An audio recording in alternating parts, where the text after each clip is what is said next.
ગાયત્રી મંત્રનું એક સાથે ગાન કરીએ. ઓમ ભૂર્ભુવઃ સ્વઃ તત્સવિતુર્વરેણ્યં ભર્ગો દેવસ્ય ધીમહિ ધિયો યો નઃ પ્રચોદયાત.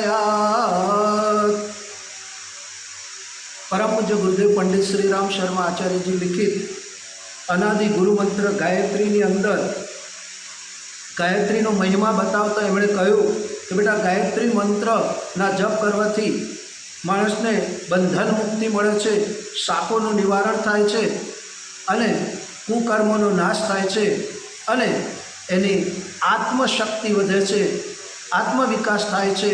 અને આત્મવિકાસ થવા માટે યુગ ઋષિ કહે છે કે 3 કક્ષાઓ છે.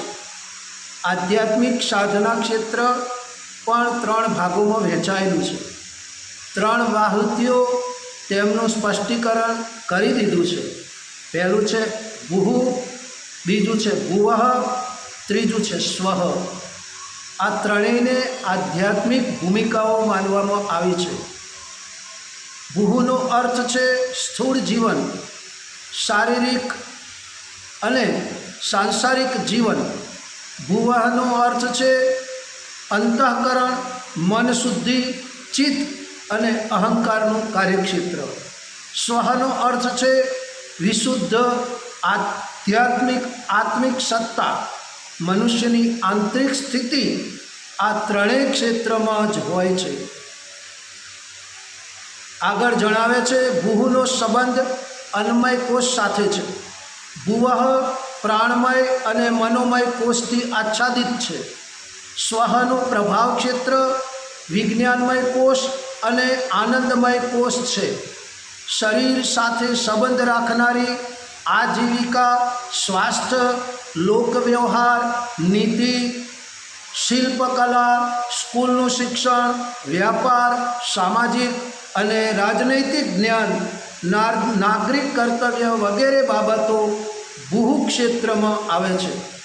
જ્ઞાન, વિવેક, દૂરદર્શિતા, ધર્મ, દર્શન, મનોબળ, પ્રાણશક્તિ, તાંત્રિક પ્રયોગ, યોગ સાધના વગેરે બાબતો ભુવઃ ક્ષેત્રની છે. આત્મ સાક્ષાત્કાર, ઈશ્વરપરાયણતા, બ્રાહ્મી સ્થિતિ, પરમહંસ ગતિ, સમાધિ, તુર્યાવસ્થા, પરમાનંદ, મુક્તિનું ક્ષેત્ર વગેરે સ્વઃની અંતર્ગત છે. આધ્યાત્મિક ક્ષેત્રના આ 3 લોક છે.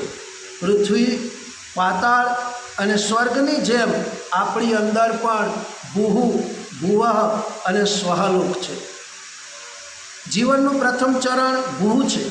વ્યક્તિગત તથા સામાજિક વ્યવહારમાં જે અનેક ગૂંચવણો, મૂંઝવણો તથા મુશ્કેલીઓ આવે છે એ બધાનો ઉકેલ આ અક્ષરોમાં આપવામાં આવેલા છે. શિક્ષણથી જ મળે છે. સાંસારિક જીવનનો કોઈ પણ મુશ્કેલ પ્રશ્ન એવો નથી જેનો જવાબ અને ઉપાય આ અક્ષરોમાં ન હોય. આ રહસ્યમય વ્યવહારિક જ્ઞાનની પોતાને યોગ્ય વ્યાખ્યા કરાવવા માટે જે ગુરુની આવશ્યકતા હોય છે તેમને આચાર્ય કહે છે. આચાર્ય મંત્ર દીક્ષા આપે છે. મંત્રનો અર્થ છે વિચાર, તર્ક, પ્રમાણ, અવસર તથા સ્થિતિ પર વિચાર કરીને આચાર્ય પોતાના શિષ્યને યથા સમયે એવા ઉકેલ, સલાહ તથા ઉપદેશ ગાયત્રી મંત્રની શિક્ષાઓના આધારે આપે છે, જેનાથી તેની વિભિન્ન સમસ્યાઓનું સમાધાન થતું જાય છે અને તેની ઉન્નતિનો પથ ખુલતો જાય છે. આ પ્રથમ ભૂમિકા છે. આને ભૂહુ ક્ષેત્ર કહે છે. આ ક્ષેત્રના શિષ્યને આચાર્ય દ્વારા મંત્ર દીક્ષા આપવામાં આવે છે. મંત્ર દીક્ષા લેતી વખતે શિષ્ય પ્રતિજ્ઞા કરે છે કે હું ગુરુનું અનુશાસન પૂર્ણ શ્રદ્ધાની સાથે માનીશ. સમય સમય પર તેમની સલાહથી મારી જીવન નીતિ નક્કી કરીશ. મારી બધી જ ભૂલો નિષ્કપટ રૂપે તેમની સામે પ્રગટ કર્યા કરીશ. આચાર્ય શિષ્યને મંત્રનો અર્થ સમજાવે છે અને માતા ગાયત્રીને યજ્ઞોપવિતના રૂપે આપે છે। શિષ્ય દેવ ભાવથી આચાર્યનું પૂજન કરે છે અને ગુરુ પૂજાને માટે તેમને વસ્ત્ર, આભૂષણ, પાત્ર, ભોજન, દક્ષિણા વગેરેની સામર્થ્ય અનુસાર ભેટ આપે છે। કંકુ, ચોખા, તિલક, નળાછડી, વરણ વગેરે દ્વારા બંને પરસ્પર એકબીજાને બાંધે છે। મંત્ર દીક્ષા એક રીતે બે વ્યક્તિઓ વચ્ચે આધ્યાત્મિક સંબંધની સ્થાપના છે। આ દીક્ષા પછી પાપ પુણ્યમાં બંને 1% ભાગીદાર થઈ જાય છે।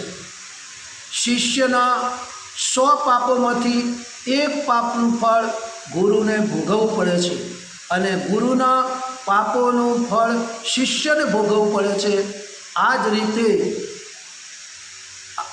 પુણ્યમાં પણ એકબીજાના ભાગીદાર બનીએ।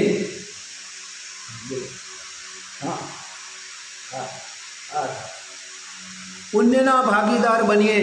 તો ભાઈઓ બહેનો, આજે આપણે આ યુગૃત ગાયત્રી મંત્રની સાધના પૂર્ણ શ્રદ્ધાપૂર્વક, નિષ્ઠાપૂર્વક કરી અને આપણી અંદર રહેલા ત્રણેય લોક એને ઉજાગર કરીએ। આપણી અંદર રહેલા પંચકોશો એને શુદ્ધ કરીએ। આપણી અંદર રહેલા 5 પ્રાણોનું રક્ષણ કરીએ।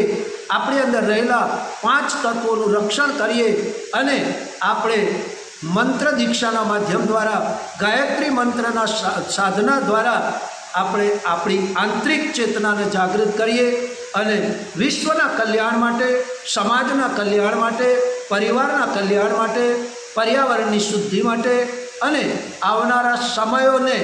આવનારા સમયને વિકટ પરિસ્થિતિઓમાંથી બચાવી અને ભારતને શ્રેષ્ઠ બનાવવા માટે, ભારત જગતનું માર્ગદર્શન કરે એના માટે આપણે પણ કટિબદ્ધ બની આપણે આપણા સમયનો, આપણે આપણા પ્રભાવનો, આપણે આપણા પદ પ્રતિષ્ઠાનો, પૈસાનો એક અંશ નિયમિત રૂપે આ ભગવાનના કાર્યની અંદર, ભગવાને બનાવેલી યુગ નિર્માણ યોજનાની અંદર અવશ્ય પૂર્ણ શ્રદ્ધાથી, સમર્પિત ભાવથી આપણે વાપરતા રહીએ, જેથી કરી આપણે આ ધરતી પર આવ્યા છીએ, મનુષ્ય જન્મ પ્રાપ્ત કર્યો છે તો મનુષ્ય જન્મ સાર્થક થાય, આ ધરતી પર આવેલું આપણું કાર્ય સિદ્ધ થાય અને આપણે વારંવાર શ્રેષ્ઠ યોનિમાં જન્મ ધારણ કરી, મનુષ્ય જન્મ ધારણ કરી અને પરમાત્માને પ્રાપ્ત કરીએ, પરમાત્માનું કાર્ય કરીએ।